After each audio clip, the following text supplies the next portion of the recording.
However, I think there's some of that psychology behind people add to cart and then like, oh, do I really want that? Do I need that? Can I afford that? Should I remove it? How do I remove it? I got to go back to the cart page and I get caught in another loop. What if I'm doing?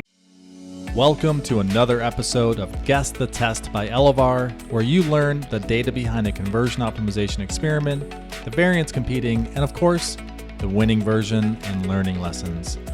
If you aren't familiar with Elevar, we help Shopify brands clean up their tracking and ensure 95% of conversions are delivered to their most critical marketing channels like Facebook and Google Analytics. So let's get into today's episode and guess the test. All right, I'm here with Elevar's lead CRO strategist, Kirby, to drop another experiment, and I feel like I'm on a winning streak here. So what do we got? What's today's test? And let's get into the details. Hey, Brad. Yeah, so today we're going to be looking at a bottom of funnel test. So this is specifically in checkout. So the client wanted to add an upsell section in checkout with three specific offers that would be tailored depending on what cart or what items were in the cart. So they'd be specific to the items that were already in cart. So this ran. Okay, so we have checkout. Sorry to cut you off there, but checkout and add-ons in the actual checkout process, not the cart. Yeah, so this is in checkout. If a user decided to add an item to checkout, it wouldn't take them out of the funnel at all. Just a one-click upsell and ran on all devices. Cool. All right, what's the data? Give me some data behind this experiment. Yeah, so this was more of just an internal initiative for the client. So they were wanting specifically to focus on increasing AOV and figured that an upsell, especially in the checkout, would hopefully accomplish that. So in this case, we had three primary KPIs. First being just overall conversion rate, seeing what percentage of users went on to complete checkout. Second, looking at revenue per visitor. So that's kind of what we were hoping would be increased. And then looking at AOV, obviously, which would be a combination of AOV and conversion rate to influence that revenue per visitor. Yep. All right. So let's take a look. Show me what we got. Yeah. So here you can see the control, just a standard Shopify checkout. So no additional elements or anything like that. And then looking here at the variant, you can see that we have this upsell feature just below the items that are currently in checkout. And then you have the call to action that they can add that product directly to their cart. So like I said, three options that are specific to whatever the product is that's currently in their cart. And here, just a quick screen, we have them side by side, so you can see kind of the layout difference here. So yeah, like I said, the goal here, boost AOV, revenue per visitor, without seeing a reduction in conversion rate. So I'll kick it over to you. What do you think did best here? We didn't rehearse this, so if I win again, I don't want anybody calling us out for cheating. Checkouts, we have the upsells going on in the checkout. I know in past years we've tested this, so I have a little bit of experience to fall back on. Not that one test equals it works the same for every single site. I'm going to go with so primary is revenue per visitor, right? Yep. Okay. I'm going to go with the control. I think the control ended up winning out here. My reasons for that is distractions. I feel like there could be the distractions where we assume that just throwing products into a mini cart upsell or checkout upsell just automatically can increase the AOV. However, I think there's some of that psychology behind people add to cart and then like, oh, do I really want that? Do I need that? Can I afford that? Should I remove it? How do I remove it? I got to go back to the cart page and I get caught in another loop. What if I'm doing additional payment options? Yep.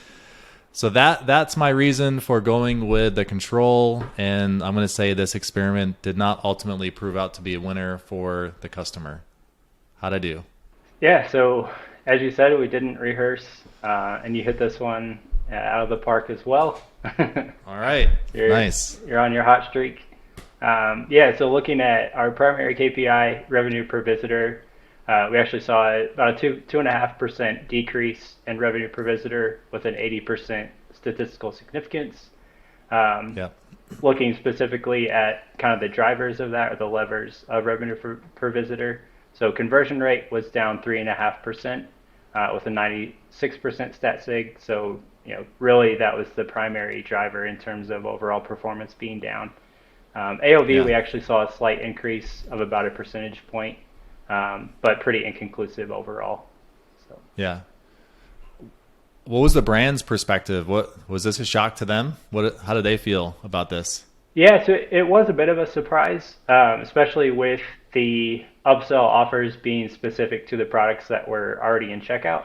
They thought that Yeah. that would the relevancy of those upsell offers would be really high, and that would result in an increase in conversion metrics. But Yeah. in this case, like I said, we had just about 10,000 total transactions, so we had a really high number of transactions Yeah. and data behind it. So yeah, never an outcome that a client wants to see, but it's good that Yeah. we proved this out, and they didn't let this run for infinity and have this reduction in conversion metrics. Yeah.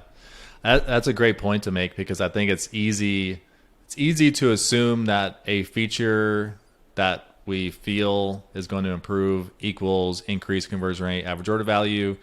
But many times experimenting isn't just coming up with a new idea and testing into it. Many times it's experimenting what is in place. So proving out that features or new designs or whatever it might be, prove it out that it actually works and doesn't ultimately impact. And then you're wondering 3 to 4 months down the road, why did RPV go down and why did conversion rate go down? Is something wrong with our audiences or tracking or whatever it might be? So that's a really good point. Yep. All right, what's next after this? So are you taking this into the cart page, into a mini cart? Any other next steps based on the learnings that you have here? Yeah, so just a quick call out on segmenting. We looked at just device type, because the presentation on mobile is quite a bit different than desktop. Yeah. So on mobile, it's Yeah. stacked, just with the reduction in screen real estate. It just takes up more room. Yeah. So we actually did see the most significant decrease in conversion rate on mobile. So the thought was, potentially isolating this on desktop, maybe reducing the number of options. So rather than 3, maybe just having Yeah. one very specific upsell option or 2.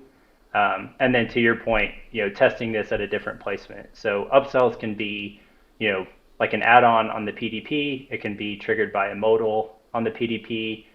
It can be Yeah. inline, like in a cart or in a mini cart, and even post-purchase. So that's kind of Yeah. the next step, is figuring out, if checkout isn't the right spot for that, maybe there's another place in the funnel that we can offer that upsell.